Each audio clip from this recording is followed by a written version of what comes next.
네, 찬송가 203장 찬송 다같이 부르신 후에 오늘 10월 셋째 주 예배를 하나님 앞에 드리도록 하겠습니다. 찬송가 203장입니다. 나 행한 것으로.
다같이 이 시간 하나님의 임재를 느끼시면서 또 하나님의 은혜를 바라보시며 오늘 예배를 하나님 앞에 드리도록 하겠습니다.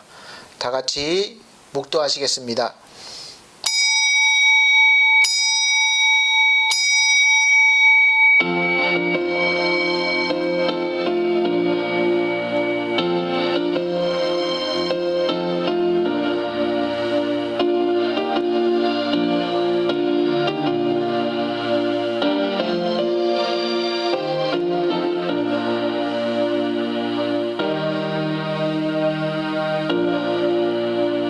야곱아, 너를 창조하신 여호와께서 이제 말씀하시느니라. 이스라엘아, 너를 조성하신 자가 이제 말씀하시느니라.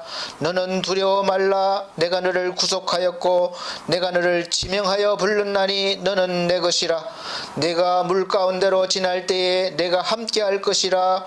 강을 건널 때에 물이 너를 침몰치 못할 것이며 내가 불 가운데로 행할 때에 타지도 아니할 것이요 불꽃이 너를 사르지도 못하리니 대저 나는 여호와 내 하나님이요 이스라엘의 거룩한 자요 내 구원자임이라. 내가 애굽을 너의 속량물로 구스와 스바를 너의 대신으로 주었노라. 아멘. 네, 다같이 찬송가 14장으로 찬송드리겠습니다. 새 찬송가는 26장입니다. 찬송가 14장입니다. 새 찬송가 26장입니다.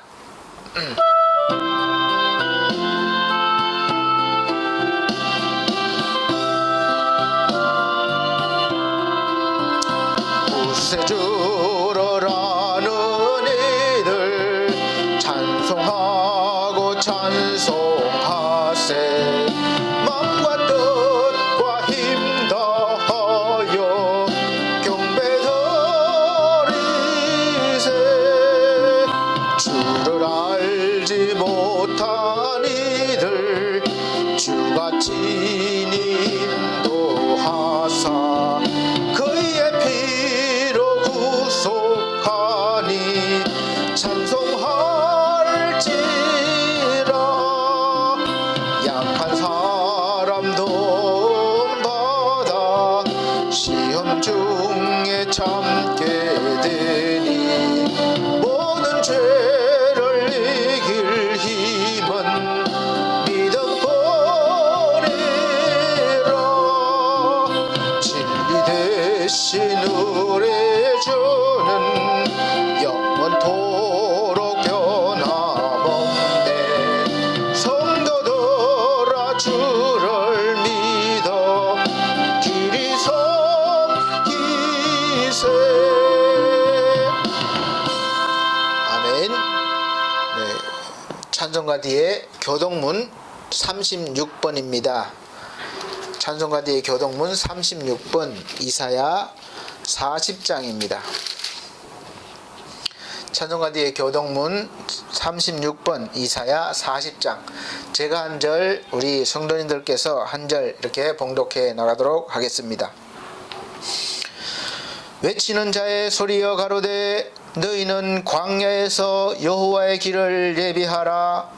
사막에서 우리 하나님의 대로를 평탄케 하라. 골짜기마다 도두어지며 산마다 작은 산마다 낮아지며 고르지 않은 곳이 평탄케 되며 험한 곳이 평지가 될 것이요 여호와의 영광이 나타나고 모든 육체가 그것을 함께 보리라. 대저 여호와의 입이 말씀하셨느니라. 말하는 자의 소리여 가로되 외치라. 대답하세. 내가 무엇이라 외치리이까. 가로되 모든 육체는 풀이요 그 모든 아름다움은 들의 꽃 같으니. 다같이 풀은 마르고 꽃은 시드나 우리 하나님의 말씀은 영영이 서리라 하라. 아멘. 네, 다같이 사도신경으로 신앙고백 드리도록 하겠습니다. 나는 전능하신 아버지 하나님 천지의 창조주를 믿습니다. 나는 그의 유일하신 아들 우리 주 예수 그리스도를 믿습니다. 그는 성령으로 잉태되어 동정녀 마리아에게 나시고 본디오 빌라도에게 고난을 받아 십자가에 못 박혀 죽으시고 장사된 지 사흘 만에 죽은 자 가운데서 다시 살아나셨으며 하늘에 오르시어 전능하신 하나님 우편에 앉아 계시다가 거기로부터 살아있는 자와 죽은 자를 심판하러 오십니다. 나는 성령을 믿으며 거룩한 공교회와 성도의 교제와 죄를 용서받는 것과 몸의 부활과 영생을 믿습니다. 아멘. 네, 다같이 찬송가 56장 새 찬송가 44장 다같이 찬송 드리신 후에 이태석 안수집사님 기도해 주시도록 하겠습니다. 찬송가 56장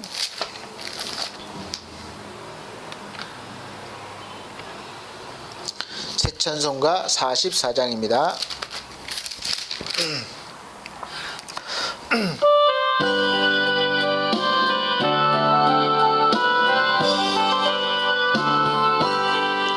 지난 일의 동안에 예수 인도했으니 주의 전에 모여서 거신 축복 빕니다. 가장 복된 이 날은 하늘 안식교로다. 가장 복된 이 날은 하늘 안식교로다.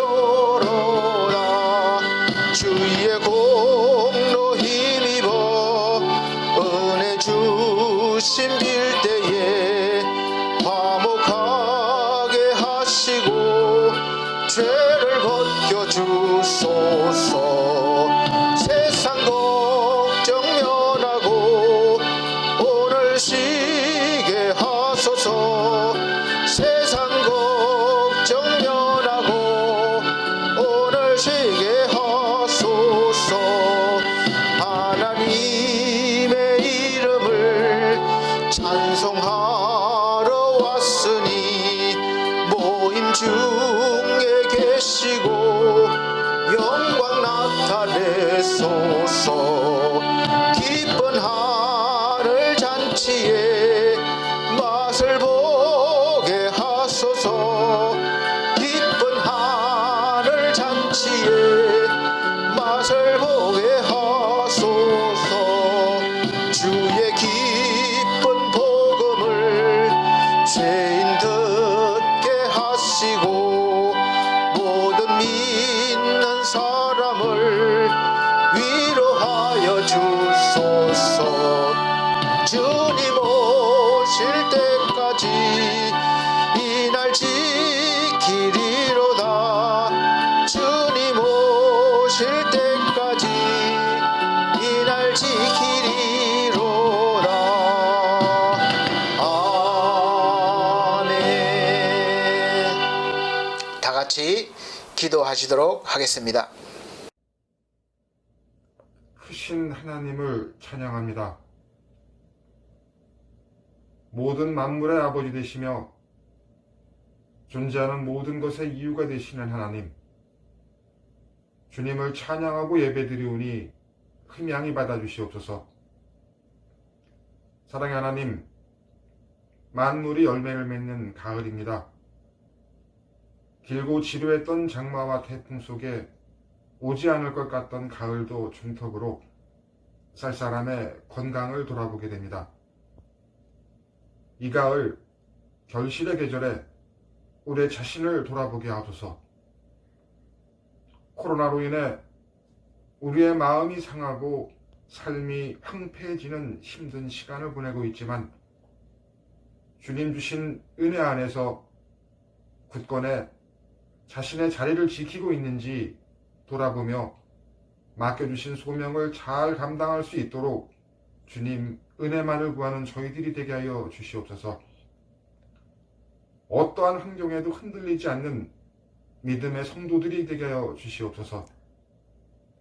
아버지 하나님, 우리의 입술은 하나님을 믿는다고 아멘, 아멘을 외치며 가정도 사업도 자녀도 건강도 모든 염려를 주님께 맡기겠다고 고백하지만 현재 처해진 상황과 주위 환경과 내일의 두려움과 염려 속에 말씀에 순종하지 못하고 입술로는 주여 주여를 외치며 사랑을 말하고 이기적인 욕심과 탐욕으로 시기하고 질투하며 살아감을 이 시간 모두 회개하오니 믿음이 연약한 저희들을 용서해 주시고 예수 그리스도의 보혈로 정결케 하여 주시옵소서.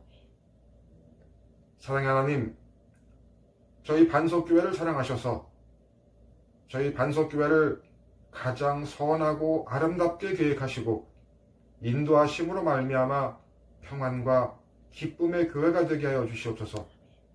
하나님께 영광을 돌리는 반석교회가 되게 하여 주시옵소서.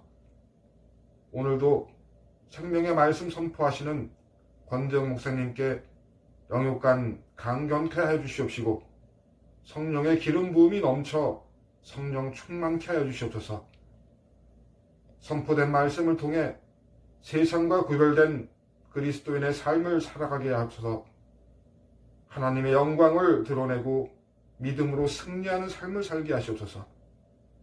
엘피스 제가복지센터와 항상 함께하여 주시어 주님의 은혜와 은총이 감사와 찬양으로 차고 넘치게 하여 주시옵소서. 말씀을 먹고 다시금 세상에 나아갑니다. 항상 이기는 자로 살게 하옵시고 샬롬의 평안을 누리게 하여 주시옵소서. 소외되고 연약한 자를 돌보는 삶이 되고 한 주간도 천국이 확장되는 삶이 되기를 원하며 예수 그리스도의 이름으로 기도드리옵나이다. 아멘.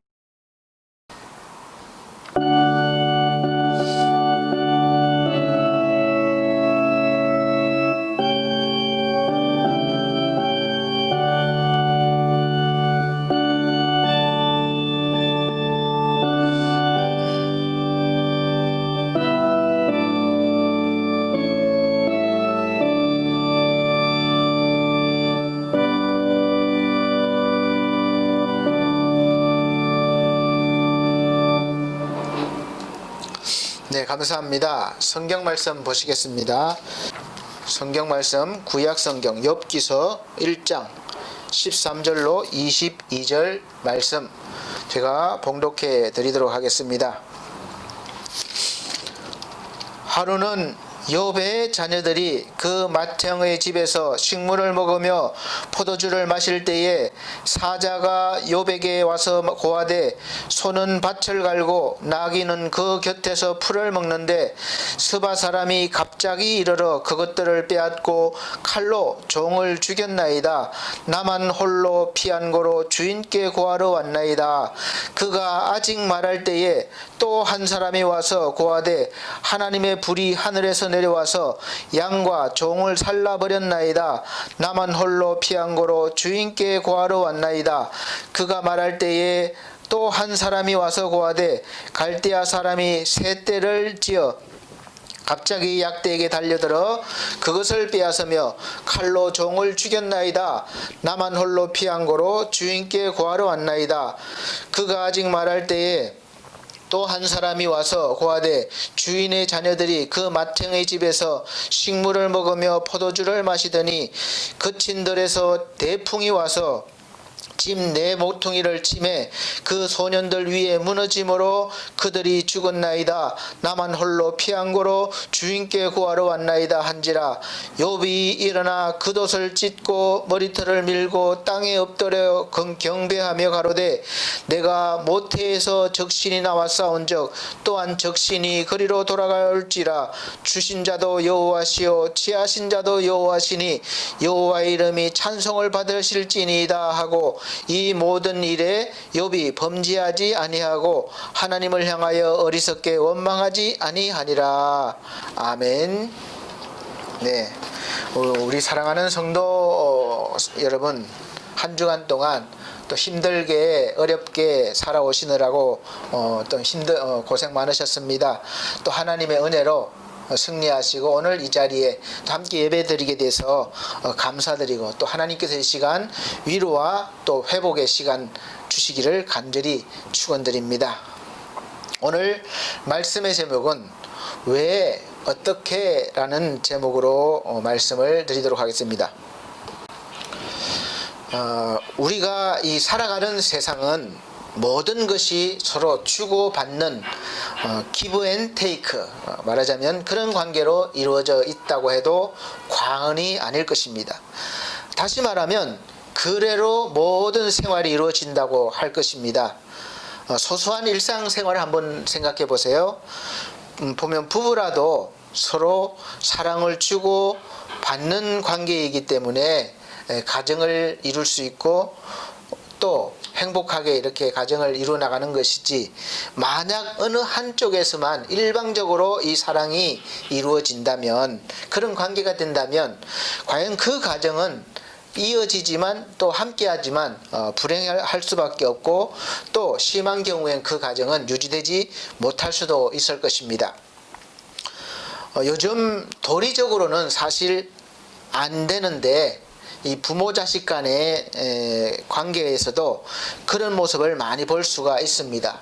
어느 한쪽에서 계속 주다 보면 사실 지치게 되고 또 감당할 수가 없어서 이 마음이 상하게 돼요. 이렇게 상한 마음으로 또 이렇게 관계를 가지다 보면 서로 등지게 되는 경우가 생기는 것입니다.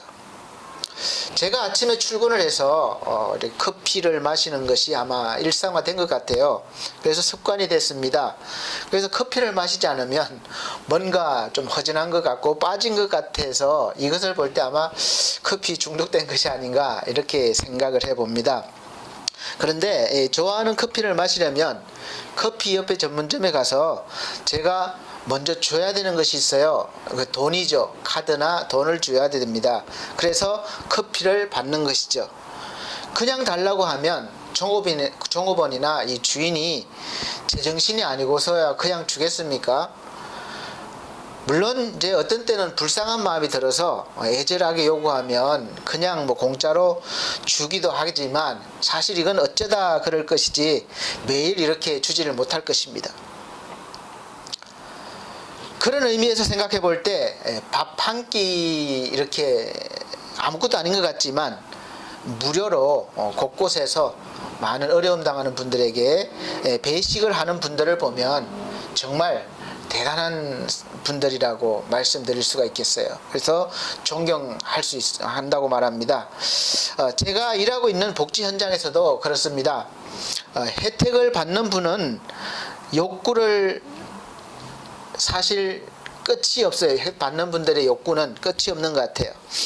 아무리 받아도 이 새로운 욕구가 계속 생길 수밖에 없기 때문에 그런 것 같습니다. 어제는 쌀이 필요해서 쌀 도움을 받았는데 오늘은 반찬이 필요해요. 그래서 반찬을 요구합니다. 그리고 내일은 또 생수가 필요하기 때문에 그렇습니다. 그래서 국가적으로 사회적으로 이 복지 관련 사업은 계속해서 다양해지고 또 발전해 가지만 이 받는 분들의 욕구와 수준을 맞추기 위해서 사실 그 욕구에 따라가기가 참 무리가 있다는 거죠. 그래서 따라잡지 못하기 때문에 현장에서는 늘 불만이 나올 수밖에 없는 것입니다.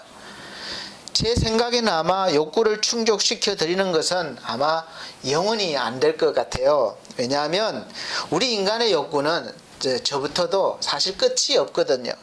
그래서 그 욕구는 창조 후부터 시작된 것입니다. 사실은 창세기 3장에 보면 처음 사람 아담과 하와가 이 사탄의 유혹으로부터 이제 유혹을 당하면서 그 욕구가 시작이 되는 거예요. 하나님과 같이 되려는 욕구가 생겼습니다. 그래서 그 욕구를 채우기 위해서 바라본 것이 바로 하나님께서 동산 중앙에 있는 선과 악을 알게 하는 나무에서 열리는 실과를 먹지 말라고 한 그 열매를 바라보는 순간부터 이제 불행이 시작된 거예요. 본래 보지 말라고 하고 하지 말라고 하면 더 보고 싶고 더 이제 하고 싶은 게 이 사람의 심리인 것 같습니다. 그래서 창세기 3장 6절 보면 여자가 그 나무를 봤어요. 그러니까 보니까 먹음직도 하고 보암직도 하고 이 열매가 지혜롭게 할 만큼 탐스럽기도 한지라. 그렇게 나무가 그렇게 열매가 보여요. 그래서 여자가 그 실과를 참지 못하고 따먹고 자기와 함께한 남편에게도 주매 그도 먹은지라. 그렇게 됐습니다. 그래서 이것을 보면 이 죄 짓는 일은 그냥 같이 연결이 되는 것 같아요. 나하고 같이 있으면 같이 동조를 하고 그런 것 같습니다. 그래서 이 장면을 성경에서는 이렇게 해석해 주고 있습니다. 요한일서 2장 15절로 16절 보면 이 세상이나 세상에 있는 것들을 사랑하지 말라. 누구든지 세상을 사랑하면 아버지의 사랑이 그 안에 있지 아니하니 이는 세상에 있는 모든 것이 이 육신의 정욕과 안목의 정욕과 이생의 자랑이니 다 아버지께로부터 온 것이 아니라. 이렇게 말씀하고 있습니다. 그러니까 우리가 가지는 그 정욕과 가지고 싶은 그런 것들이 하나님으로부터 나온 것이 아니라는 거죠. 그래서 육신이 원하는 것과 눈이 원하는 것, 또 자랑하고 싶은 것은 끝이 없는 것입니다. 그러다 보니까 전도서 1장 8절의 말씀에도 모든 만물이 피곤하다는 것을 사람이 말로 다 할 수 없나니 눈은 보아도 족함이 없고 귀는 들어도 가득 차지 아니하도다. 그러니까 만족이 없는 거죠. 제가 사실은 겨울철이 들어서면서부터 이 코 알러지가 있어서 심해져 가지고 좀 고생을 많이 합니다. 그래서 코맹맹이 소리도 나고 그래서 좀 이해하시고 말씀을 들어주시기 바랍니다. 그래서 다만 그 욕구를 어떤 사람이 어떻게 가지냐에 문제가 있는데 사실은 그 어떤 국가나 사회도 이 세상에서 전 국민들을 대상으로 절대로 완전하게 또 만족시킬 수 없는 게 현실입니다. 다만 그런 목표를 가지고 지향하고 나갈 뿐이에요. 그렇게 해야 발전할 수 있기 때문에 그렇습니다. 그런데 이런 목표를 향해서 나가면서 꼭 해야 할 일이 있습니다. 그것은 서로 주고받는 관계가 잘 이루어져야 된다는 것이죠. 사람 간의 관계도 마찬가지고 모든 관계가 주고받는 것을 잘 해야 합니다. 우리나라 국민들이 북한에 대해서 불만이 많은 것이 왜 그렇습니까? 우리가 일방적으로 계속 주기만 하지 당하잖아요. 받지를 못하잖아요. 그러니까 국민들 속에는 불만이 있을 수밖에 없는 것이죠. 사람 간의 관계도 마찬가지입니다. 그래서 국민은 국가에게 세금을 잘 내야 되고 줘야 되는 거죠. 국가에게 법을 잘 지켜 따라줘야 합니다. 그러면 국가는 그런 국민들이 불편함이 없이 정말 행복하게 잘 살 수 있도록 사회 전반에 걸쳐서 좋은 집도 지어드리고 또 도로도 잘 깔아드려서 또 전기와 수돗물도 제공해서 법을 어기고 폭력을 행사하는 사람들로부터 안전하게 지켜주기도 하고, 그래서 우리가 가정을 잘 유지하고 행복하게 살 수 있도록 또 사업을 잘하게 하도록 그런 환경을 제공해 주는 것이죠. 그래서 서로 주고받는 것이 잘 될수록 살기 좋은 나라, 살기 좋은 사회가 될 확률이 높은 것입니다. 이런 인식이 우리 속 깊이 자리하면서 우리가 사실은 신앙생활 하는 것도 자연스럽게 연관이 되어 버렸습니다. 우리가 믿는 하나님께 내가 무엇인가를 하면 사실 하나님이 아니라 다른 신을 믿는 사람들도 마찬가지예요. 그야말로 지극정성을 드리면, 먼저 인간편에서 드리면 그것을 기쁘게 또 예쁘게 여긴 신이 그 사람에게 대가를 주는 거예요. 이것이 원리입니다. 이런 원리가 사실은 우리가 믿는 하나님과의 관계도 자리한다는 것은 참 안타까운 일이죠. 그야말로 하나님과 내가 기브 앤 테이크, 주고 받는 그런 관계가 되어버릴 수 있다는 것이죠. 우리가 믿는 하나님께 내가 무엇인가를 하면 하나님께서 내가 원하는 것을 주실 것이다, 이렇게 믿고 있습니다. 그것은 바로 율법을, 하나님의 법을 잘 지키면 하나님이 복을 주신다, 물론 약속하셨습니다. 그런데 늘 말씀드리지만 우리는 그 법을 지킬 힘도 없고 지키지도 못해요. 그러니까 늘 불행한 거죠. 못 지키니까 못 받는 거죠. 늘 이러한 상황이 되어버렸습니다. 그래서 은혜로 하나님이 주시기 위해서 예수 그리스도를 보내주신 거예요. 이제 그런 관계에서 벗어나라는 것이죠.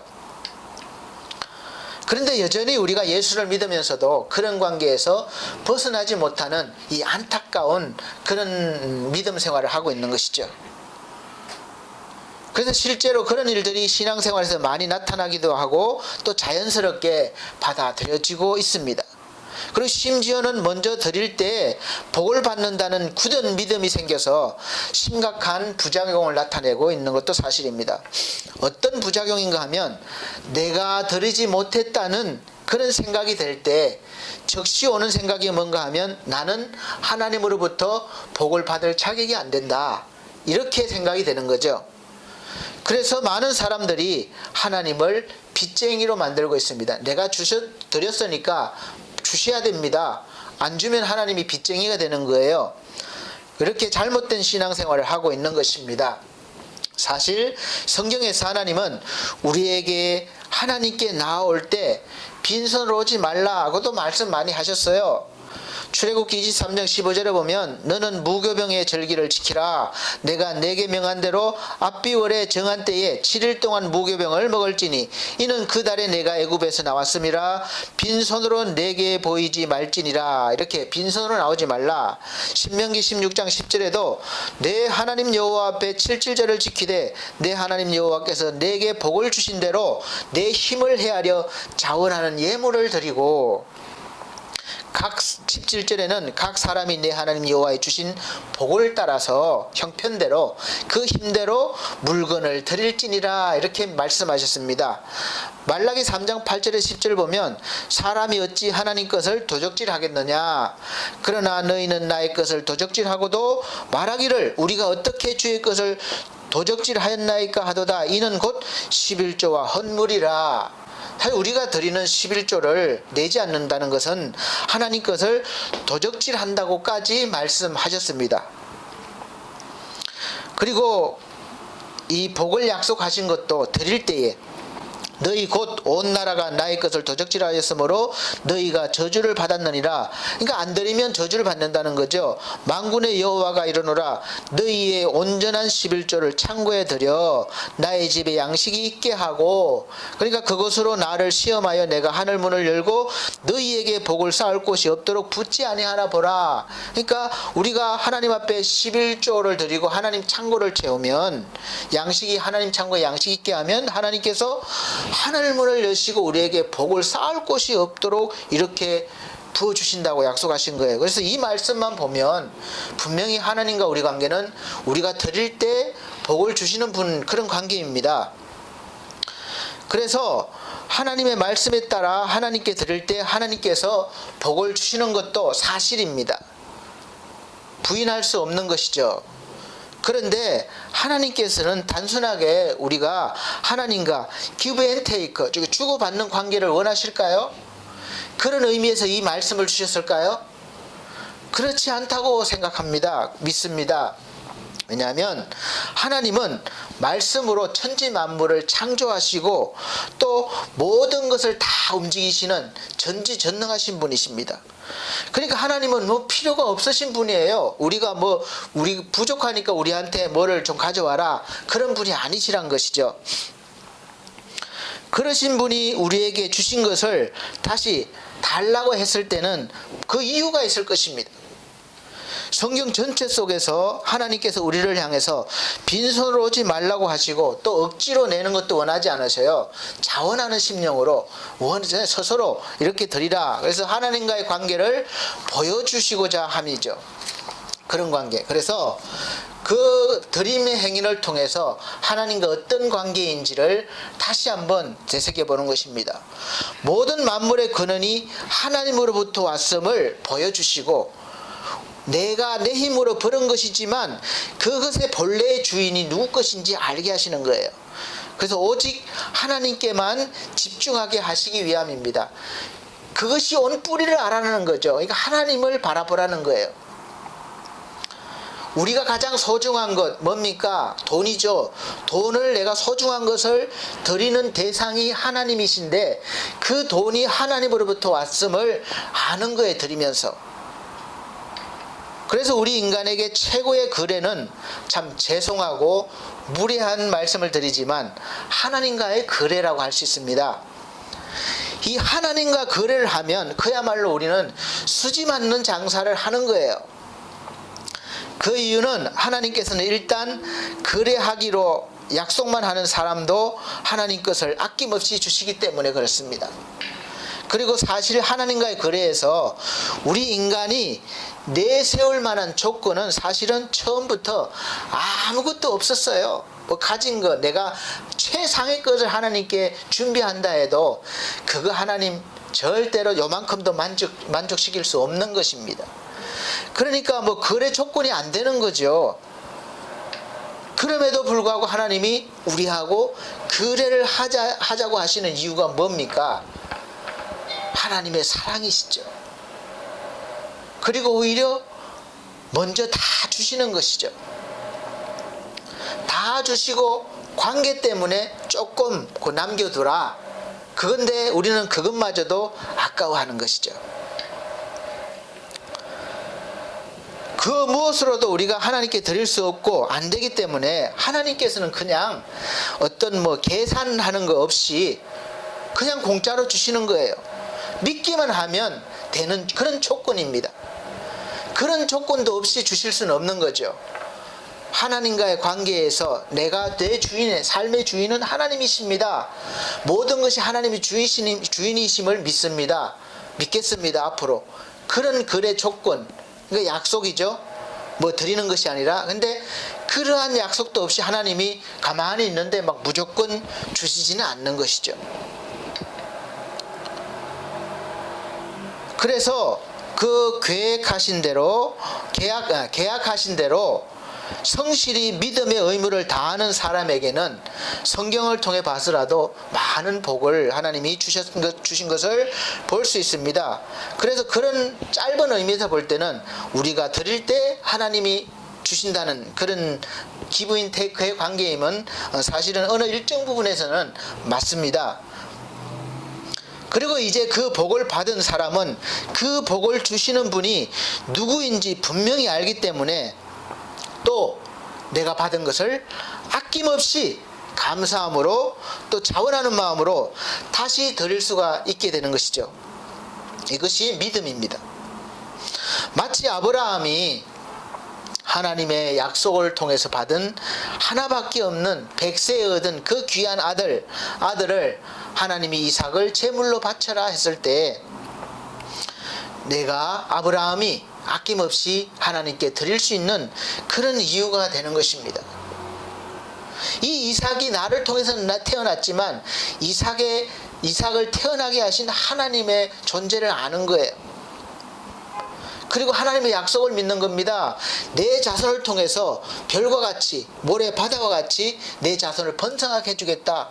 그러니까 하나밖에 있는 이 이삭이 죽으면 그 약속이 이루어질 수가 없잖아요. 그러니까 하나님을 믿으니까 죽이라고 해도 내가 죽일 수 있는 그런 아브라함은 믿음의 단계가 된 것이죠. 그런 의미에서 오늘 본문에 나오는 한번 욥을 보십시오. 우리가 시작은 좋습니다. 여기 시작할 때는 사실 속에는 아주 잘 나오고 있습니다. 경건하고 아주 정직하게 살고 하나님을 경외하는 사람으로서 복도 많이 받았어요. 그러니까 뭐 약대, 양, 뭐 나귀 이런 것들이 거기에 최고 막 부자였습니다. 동방에서 최고 부자예요. 그리고 자식도 되게 10명이나 얻었습니다. 이 우스 땅에 사는 이 욥이라는 사람이 보니까 순전하고 정직해서 하나님을 경외하는 사람으로, 그러니까 신앙생활을 모범적으로 해서 많은 복을 받은 사람으로 이야기가 시작되고 있습니다. 그렇게 하나님께 드릴 만한 믿음, 그러니까 인정받을 만한 인생을 살았으니까 당연히 복을 받아서 자녀가 10명이나 되고 동방에서 최고 부자라는 소리를 들을 정도로 하나님께 복을 받았다고 간증할 수 있을 것입니다. 이 사람은 자식들이 많은데 죄를 짓기도 전에 미리 죄를 지을까봐 하나님 앞에 예배를 드리는, 제사를 드리는 그런 사람이에요. 그렇게 경건한 생활을 했습니다. 그런데 그렇게만 보면 맞는 부분도 있지만, 그렇게만 보면 이제 그 이후로 닥치는 고난에 대해서 우리가 이해할 수 없는 거예요. 하나님의 뜻을 제대로 발견하기가 어렵게 됩니다. 이렇게 복받아서 잘 살고 있는 사람에게 이 사람이 갑자기 뭐 죄를 지은 것도 아니고 큰 잘못을 한 것도 아니에요. 여전히 경건하게 살고 있고 하나님을 잘 경외하는 사람입니다. 그런데 오늘 말씀 본문입니다. 그러니까 소식을 전하는 자가 욥에게 와서 소와 나귀를 서바 사람이 갑자기 나타나서 빼앗고 칼로 종들을 죽였다는 소식을 듣는 중이에요. 끝난 것이 아닙니다. 하루하루가 아니라 듣는 중에 또 다른 종이 와서 하늘에서 불이 내려와서 그 많은 양들과 종을 불살랐다는 거예요. 그 소식을 전하는 중입니다. 또 전하는 중에 연이어서 갈대아 사람이 갑자기 약대를 빼앗고 종을 죽였고, 또 10자녀들이 마청의 집에서 식사를 할 때에 큰 대풍이 와서 집을 무너뜨려서 다 한꺼번에 죽었다는 이런 청천벽력 같은 소식을 들었습니다. 이 한순간에 하나만 와도 정말 감당하기 힘든데 이렇게 한꺼번에 여러 가지 재난이 닥쳐와서 자연재해와 인재가 함께 닥쳐와서 그동안 내가 정말 잘 살아서 복을 받았다고 하는 모든 것들이 다 사라져 버렸습니다. 그리고 욥의 고난은 여기에서 그치지 않고 뒤로 계속해서 보면 그와 함께 이런 어려운 일을 당했을 때 좀 같이 위로하며 힘이 되어야 할 아내가 오히려 이 어려움을 헤쳐나가야 할 아내가 오히려 차라리 하나님을 욕하고 죽어라 이런 말을 하고 떠났습니다. 그리고 욥은 이제 그 건강했던 몸까지 머리에서 발끝까지 온몸에 악창이 나서 이게 기와 조각으로 몸을 긁을 정도의 그런 상황이, 처참한 상황이 되어버렸습니다. 자, 이런 상황이 되었을 때 여러분이라면 이런 상황이 되었을 때 어떻게 받아들이시겠습니까? 여전히 그럼에도 불구하고 하나님의 이 섭리하심입니다, 이렇게 고백드릴까요? 요즘으로 말하면 갑자기 코로나 바이러스가 나타나서 사람의 목숨을 위협하고 사람 간의 관계를 다 멀어지게 하고 이렇게 또 경제를 어렵게 해서 사업이 안 되게 하고 문을 닫게 하고 생계를 위협받게 되고 또 가족과의 관계도 악화돼서 이렇게 뿔뿔이 흩어지게 되는, 또 사랑하는 사람이 그 와중에 큰 병이 나거나 또 아프거나 또 사고가 나서 이렇게 어려움을 당하는 그런 상황이 되었을 때 이 참담한 마음이 들지 않겠습니까? 그 상황을 어떻게 말로 다 표현할 수 있겠어요? 그냥 이런저런 이유 없이 나올 수 있는 말이, 우리가 왜 나에게 이런 일이 생겼습니까? 그걸 거예요. 하나님을 향해서 내가 그래도 지금까지 정직하게 신앙으로 믿음으로 정말 하나님을 경외하면서 잘 살아보려고 노력하고 살아왔는데 왜 나에게 이런 일이 생겼습니까? 왜 우리나라에 이런 일이 생겼습니까? 열심히 사는 민족인데 왜 우리 가족에게 이런 일이 생겼습니까? 그래도 내가 생각하기에 완벽하지 않지만 가족에 대해서, 가정에 대해서, 내가 직장에 대해서, 또 사회에서, 국가에서 한 일원으로서 비교적 양심을 가지고 성실하게 책임감을 가지고 살아왔고 또 살아가려고 하는데 왜 나에게만 이런 일이 일어나고 있습니까? 묻지 않을 수가 없을 것입니다. 누구한테든, 사람한테 호소할 수도 있고 내가 믿는 신 하나님께 그런 질문을 할 수도 있어요.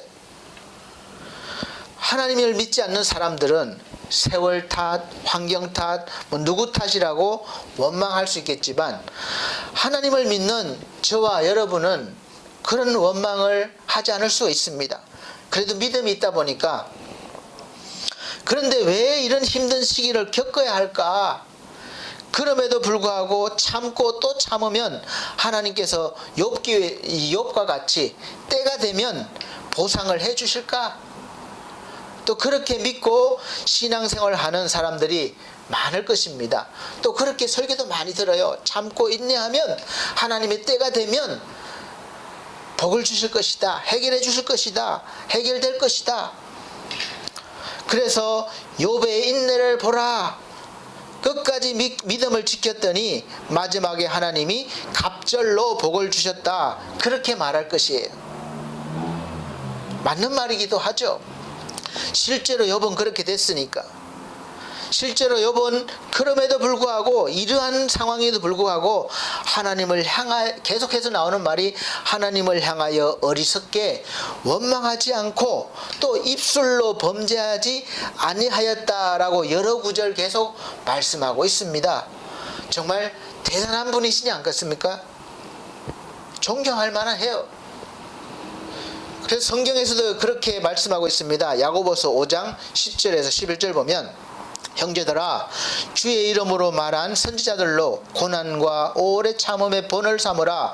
보라, 인내하는 자를 우리가 복되다 하나니 너희가 욥의 인내를 들었고 주께서 주신 결말을 보았거니와 주는 가장 자비하시고 긍휼히 여기는 자신이라.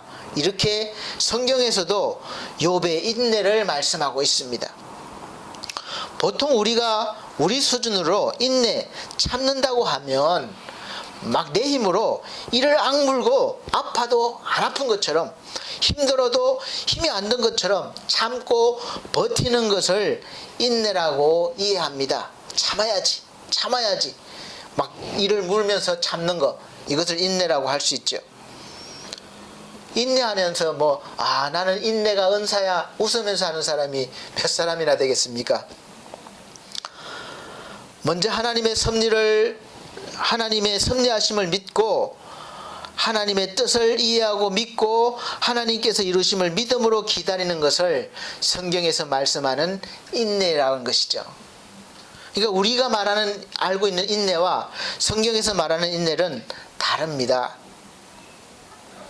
하나님의 모든 하나님의 손길이 있고 하나님의 섭리하심을 믿고 이 일이 하나님의 뜻임을 믿고 기다리는 것, 하나님이 하실 수 있도록 기다리는 것, 그것이 인내죠. 이런 인내는 우리에게 없습니다. 그래서 하나님께 우리가 받아야 됩니다. 그래서 성령의 열매가 되는 것이죠. 갈라디아서 5장 22절로 23절에 나오는 성령의 열매 중에 오래 참음이 바로 성령의 열매로 있는 거예요.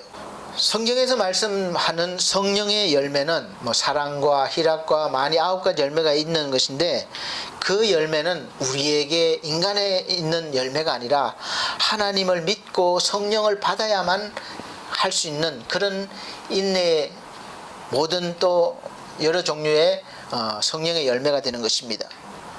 그래서 하나님께서는 우리가 하나님의 뜻을 알게 하시고 그 뜻 안으로 들어오게 하시려고 하나님의 백성들에게, 하나님의 자녀들에게 시련을 주시는 것입니다. 그래서 우리는 어떤 힘든 일이 닥쳐오면 왜 나에게 이런 일이 생기는 것일까 이렇게 묻습니다. 그리고 나름대로 해석도 해보는 거죠. 분석도 해보는 것이죠. 그런데 하나님을 믿는 사람들이라면 정말 하나님께서 우리의 인생을 주관하는 분이시고 좋은 것을 주시는 분이라고 믿는다면 당연히 하나님께 왜? 라고 물어야 할 것입니다. 그 좋으신 하나님, 사랑이 많으신 하나님이 왜 나에게 이런 어려운 문제를 주십니까? 물어봐야 할 거 아닙니까? 그리고 하나님께서 왜에 대한 이 답을 주실 때까지 묻고 또 묻는 시간이 필요합니다. 왜냐하면 섣부르게 얕은 지식을 가지고 얕은 믿음을 가지고 일어난 일들을 판단하고 해석하면 오류가 생기기 때문에 그렇습니다. 이 욥기서가 42장으로 짧은 성경이 아닙니다. 왜 그렇습니까? 그 답을 해주시는 거예요. 하나님은 그냥 욥이 그럼에도 불구하고 참고 인내하면서 하나님을 원망하지 않으니까 하나님이 다시 복을 주시다고 하고 마치면 되는데 왜 이렇게 많은 분량의 기록이 필요한 것입니까?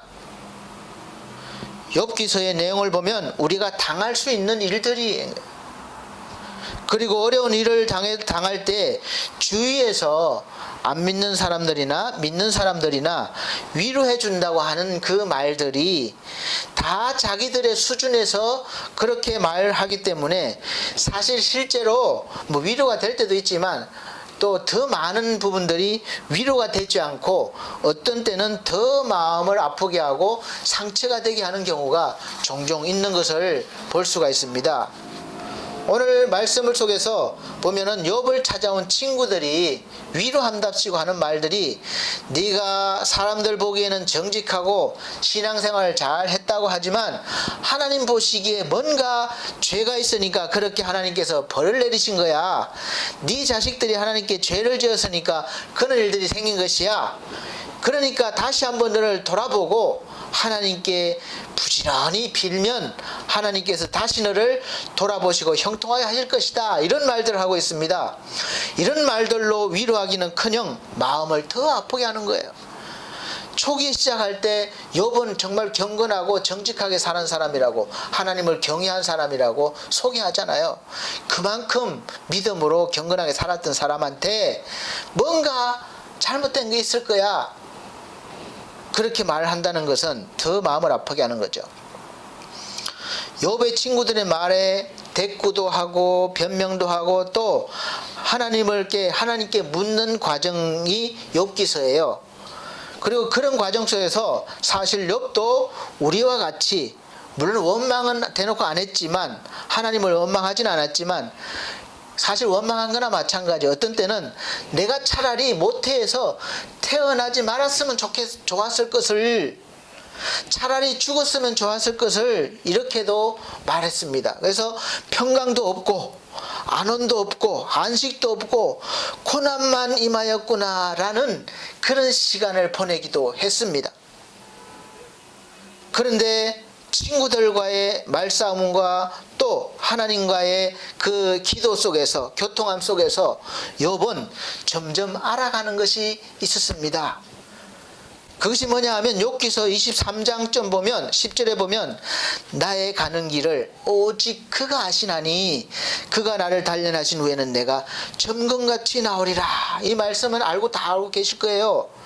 그러니까 내가 가는 길을 내가 계획하고 내가 열심히 살고 하는 것이 아니라 하나님이 알고 계신대요. 그가 인도하신대요. 그리고 그 속에서 나를 단련하신 후에 내가 정말 멋진 그런 정금 같은 인생이 된다는 것을 알게 된 것이죠. 여기에는 저와 여러분의 인생이 다 마찬가지로 포함된 것입니다. 우리가 가는 길 주님께서 다 알고 계십니다. 그리고 어떤 부분으로든 어떤 모양으로든 저와 여러분들을 단련하신 후에 정금 같은 인생 만들어내실 것이라고 믿으시길 바랍니다. 그래서 그것을 알게 되고 또 하나님께서 대답을 해주실 때 사실은 쏙 시원하게 우리는 대답받기를 원해요. 그래서 바로 이것 때문에 네가 이런 일을 당하는 것이다, 이렇게 말씀하시지 않고 욥에게 하나님께서 물어올 때 욥에게 이렇게 온 우주를 섭리하시는 것을 말씀하시고 또 그 우주를 경영하시는 것을 세밀하게 보여주시고 알게 해주십니다. 동문서답 같지 않아요? 나는 왜 이런 일이 생겼습니까? 묻는데 하나님은 엉뚱하게 저 많은 세상의 일들을 말씀하시고 그걸 주관하는 분이 바로 하나님인 걸 말씀하십니다. 뜬금없는 말씀 같아요. 그런데 놀라운 것은 하나님께서 그렇게 말씀하실 때 욥은 하나님의 깊으신 뜻을 알게 된 후에 욥의 고난이 끝나고 다시 회복되어 가면서 욥기서는 마쳐지고 있습니다. 욥기서 42장 2절 3절 보면 주께서는 이제 무소불능하시오며 무슨 경영이든지 못 이룰 것이 없는 줄 아오니 무지한 말로 이치를 가려오는 자가 누구이까? 내가 스스로 깨달을 수 없는 일을 말하였고 스스로 알 수 없고 헤아리기 어려운 일을 말하였나이다 라고 고백을 했습니다. 그리고 5절에는 내가 드디어 이제 점검이 된 거죠. 내가 주께 대하여 귀로 듣기만 하였었더니 이제는 눈으로 주를 배움나이다. 아멘. 그러므로 내가 스스로 하나고 티끌과 제 가운데서 회개하나이다. 이 회개는 잘못해서 회개하는 것이 아니라 내가 하나님을 정말 그동안에 제대로 알지 못한 걸 회개하는 거예요. 사랑하는 여러분, 늘 우리는 주위에서 하나님은 이런 분이야, 나는 이런 은혜를 받았어, 이런 간정을 듣고 하나님이 이런 분이구나 귀로 듣고 압니다. 그래서 지식은 많아요. 그런데 실제적으로 하나님과 대면을 해보셨습니까? 1대1로 만나보셨어요? 눈으로 뵀습니까? 제가 말씀드리는 것은 어떤 환상이나 이런 걸 말씀드리는 게 아니에요. 정말 인격적으로 내가 감동 중에든 어떤 말씀을 통해든 정말 하나님과의 딱 그 만남이 있으셨습니까? 그걸 말씀드리는 거예요. 확신입니다. 그러므로 내가 스스로 하나고 제 가운데 회개하나이다. 전혀 다른 존재가 된 거예요. 사랑하는 성도 여러분, 지금 나에게 일어나고 있는 일들이 또 우리나라에 일어나고 있는 일들이 왜 어떤 이유에서 일어나고 있는 겁니까? 많은 전문가들이, 많은 사람들이 나름대로 대답을 이론적으로 또 여러 가지 학설로 또 여러 가지 조사 데이터로 말할 것입니다. 그러나 우리는 그런 소리에 귀를 기울이기보다는 먼저 하나님께 물어봐야 됩니다. 하나님 왜입니까? 왜? 그러면 하나님께서 이 왜에 대한 대답을 분명히 해주실 것입니다. 직접 대답을 들으실 수도 있고 또 설교 중에 깨달을 수도 있고 기도하는 중에 마음의 감동으로 깨달음으로 응답을 주실 수도 있고 또 환경이나 사람을 통해서도 답을 주실 수가 있습니다. 코로나가 왜 하필 이런 시기에 생겼을까? 왜 하필 지금 이런 시기에 경제가 어려울까? 왜 하필 지금 내가 병이 나고 또 이 사고가 났을까? 왜 지금 돈이 들어가는 일이 생겼을까? 많은 각각의 일들이 있을 것입니다. 내가 좀 넉넉하고 평안할 때 이런 일들이 생겼다면 사실 뭐 크게 걱정하지도 않고 해결하고 넘어갈 수 있을 텐데, 꼭 겹친데 또 엎친데 겹친다고 어려움의 파도는 어려울 때 또 어려움이 다가올 때가 많습니다. 안 그래도 힘들어 죽겠는데 또 어려움이 찾아오는 거예요. 왜 나에게 이런 일이 생깁니까? 그래서 이런 일들이 일어났을 때 이 마귀의 작전은 한 영혼을 흔들고 넘어뜨리고 결국에는 원망하면서 이를 갈며 죽게 하는 것이 목적이에요. 작전이에요. 그래서 우리가 마귀의 작전대로 따라가면 결국 파멸이고 영원한 죽음뿐입니다. 그래서 우리는 똑바로 정신을 차려야 되는 거예요. 하나님께 왜라고 물어야 되는 겁니다. 근데 많은 사람들이 왜라고 묻지 않고 마귀의 작전대로 그냥 누구를 탓하고 세상을 원망하면서 정말 끌려가는 거예요. 그래서 이상한 것은 우리는 마귀의 작전대로 너무 쉽게 따라갑니다. 그냥 술이나 마시고 같이 그냥 좌절하고 아무것도 하지도 않고 그냥, 왜냐하면 그것이 몸에 익숙하기 때문에 그렇습니다. 어려운 일을 당하면 희망을 가지고 긍정적으로 살기보다는 이 좌절과 원망과 분노하면서 부정적으로 살아가기가 더 쉽습니다. 그래서 욥의 고난을 통해서 우리가 배워야 합니다. 먼저 누구를 탓하거나 원망하면 안 되는 것이죠. 그리고 사람의 소리보다 하나님의 말씀을 듣는데 집중해야 됩니다. 하나님의 말씀을 들으면 먼저 하나님께서 왜라고 하는 그 근본적인 이유를 묻는 사람이 믿음의 사람이고 지혜로운 사람이에요. 그러니까 다른 데 자꾸 기웃거리거나 위로받으려고 하지 마시고 하나님 앞에 1대1로 서셔서 무릎을 꿇고 시간을 가지시고 왜 나에게 이런 일이 있습니까? 라고 물어보시면 또 금방 하루에, 이틀에, 또 열흘, 한 달 응답이 없을 수도 있습니다. 그러나 하나님은 반드시 응답을 해주시는 분이에요. 응답하실 때까지 기다리시면서 왜라고 계속해서 물어보시기 바랍니다. 그리고 묻다 보면 하나님께서 어느 순간 반드시 그 이유를 알게 해주십니다. 그런데 아는 것으로 끝나면 안 되는 거예요. 하나님은 이 시련을 통해서 나를 변화시키고자 하시기 때문에 그렇습니다. 그래서 왜에 대한 대답을 들었다면, 느꼈다면, 깨달았다면 이제 다음 단계로 어떻게 해야 합니까로 발전해 나가야 되는 거예요. 어떻게 해야 하는가 또 물어야 합니다. 묻지도 않고 자기 생각대로 막 해버리면 또 처음으로 돌아가서 왜라고 묻게 될 것입니다. 많은 부분들이 그렇게 살고 있어요. 한 가지만 해결하면 그냥 자기 잘난 대로 막 살아가는데, 한 가지 은혜를 받았으면 또 어떻게 해야 됩니까? 반드시 물어보시기 바랍니다.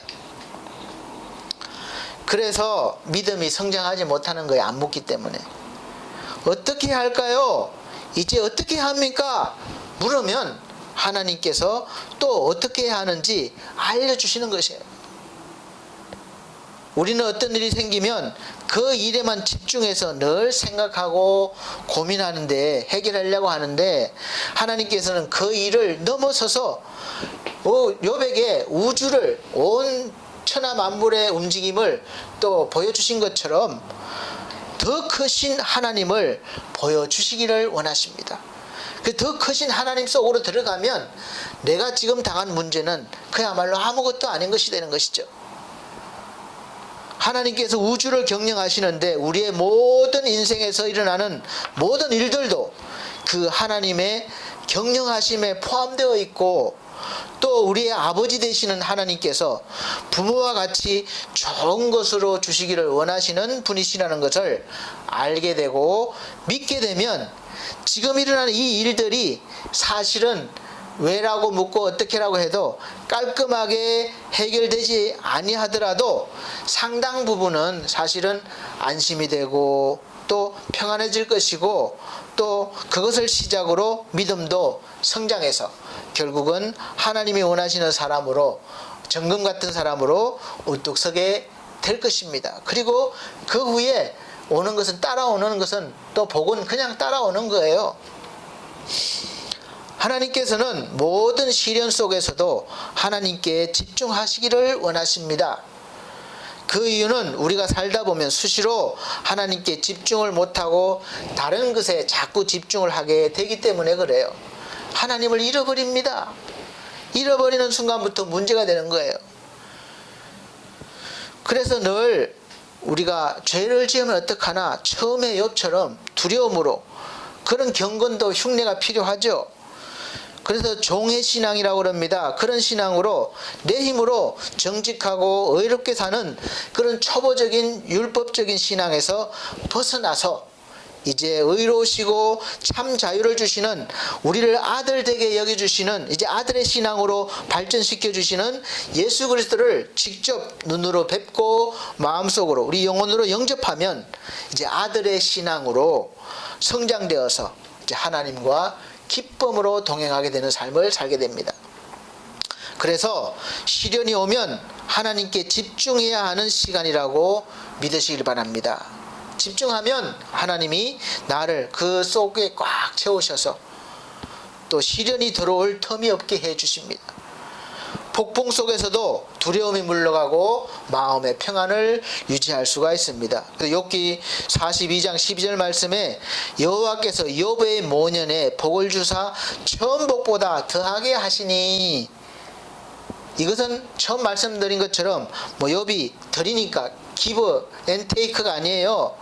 하나님의 은혜 속에 들어가니까, 창조자 속에 들어가니까 이 말씀이 이루어지는 거예요.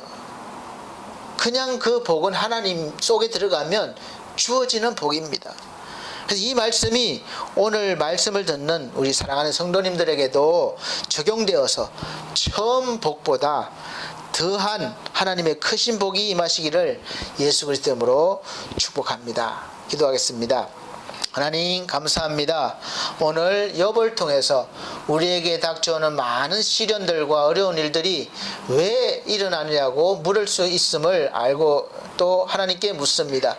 우리가 물을 때에 하나님 친절히 사랑으로 응답해 주셔서 우리가 또한 어떻게 해야 될지도 알려주셔서 하나님이 기뻐하시는 뜻을 이루며 살아갈 수 있는 하나님의 자녀들이 다 될 수 있도록 은혜 베풀어 주시고 인도하여 주시옵소서. 감사드리며 예수님 이름으로 기도합나이다. 아멘.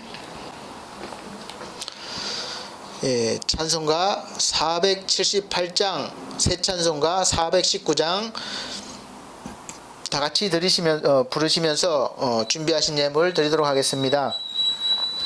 478장, 새 찬송가 419장 헌금 찬송 부르시겠습니다.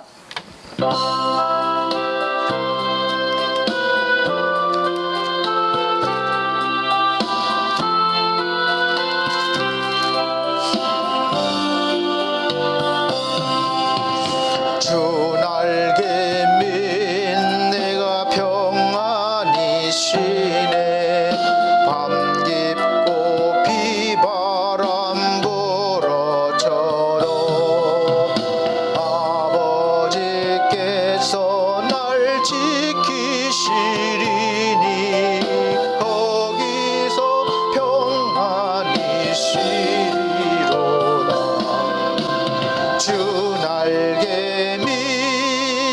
즐거워라.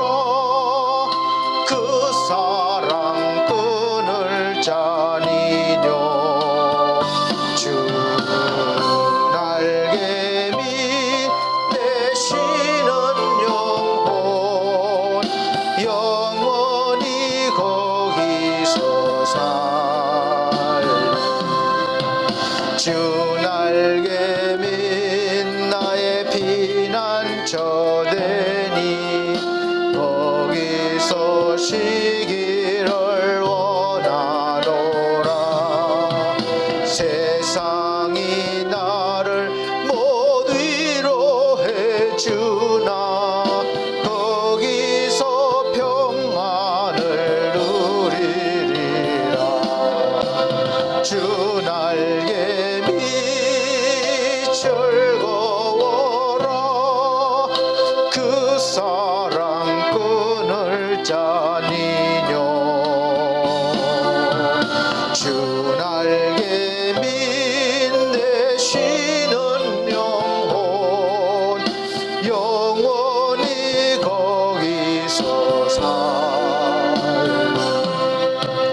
주 날개 밑 참된 기쁨이 있네 고달픈 인생길 가는 동안 나 거기 숨어 돌보심을 받고 영원한 안식을 얻으리라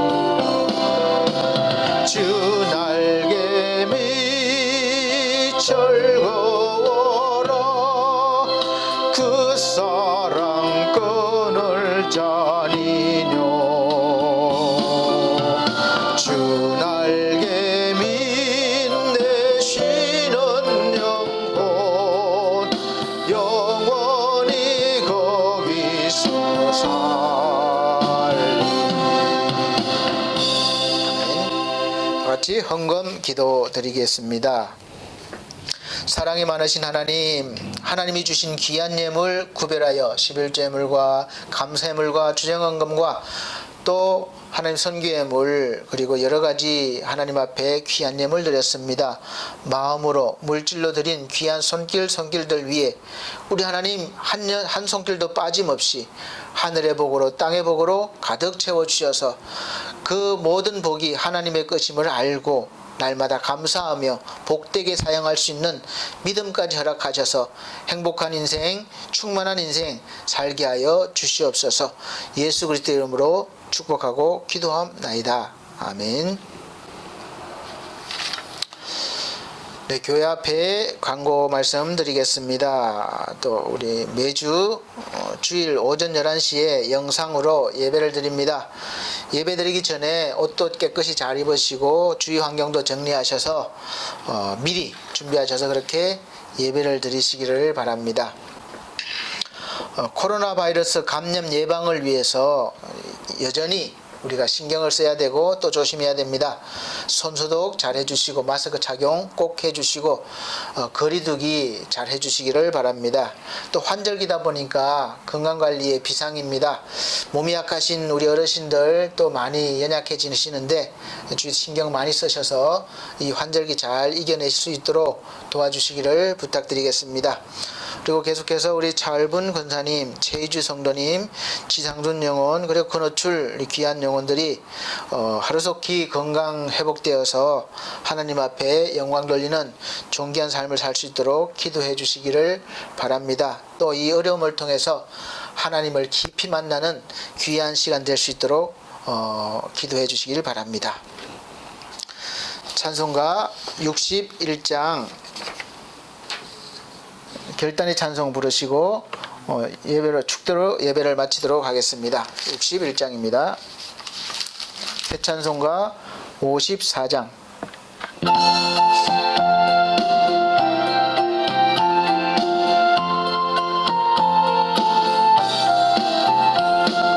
주여 복을 배옵나니 편히 가게 하시고 사람마다 주 안해로 이기도록 하시고 광야 같은 세상에서 항상 인도하소서. 주의 복된 말씀 듣고 무한 감사합니다. 구원받은 주의 성도 열매 맺게 하시며 하나님이 우리 함께 항상 계시옵소서. 아멘.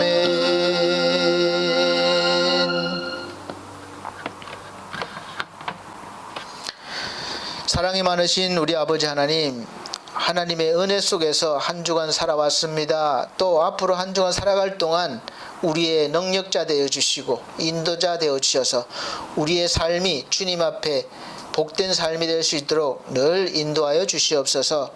우리 하나님 앞에 있는 귀한 손길들 날마다 건강 지켜주시고 또 충만케 하여 주시옵소서. 기도 제목들이 있습니다. 각자 기도 제목들이 있을진데 하나님 귀히 여겨주시고 들어주시고 응답하여 주시옵소서.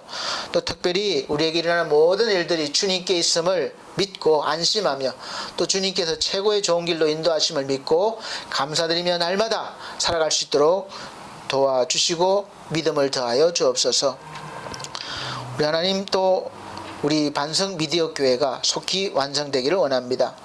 귀한 헌신하는 손길이 있습니다. 김성곤 우리 귀한 형제님에게 하나님 은혜 더하여 주시고 늘 건강 주시고 가정 구원하여 주시며 또 사업의 번창함을 이루게 도와주셔서 이 귀한 프로그램 관리를 위해서 애쓰는 그 귀한 손길을 통해서 하나님 영광 받아주시며 우리 교회가 복음 전하는데 참으로 큰 일을 감당하게 하여 주시옵소서.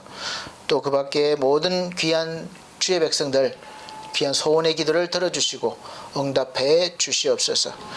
이제는 우리 주 예수 그리스도의 은혜와 하나님의 극진하신 사랑과 성령님의 감화감동 교통하신 은혜가 날마다 주님 섭리 안에서 살아가길 원하는 사랑하는 성도들 머리 위에 이 나라 이 민족 위에 지금으로부터 영원토록 함께 계실지어다. 아멘.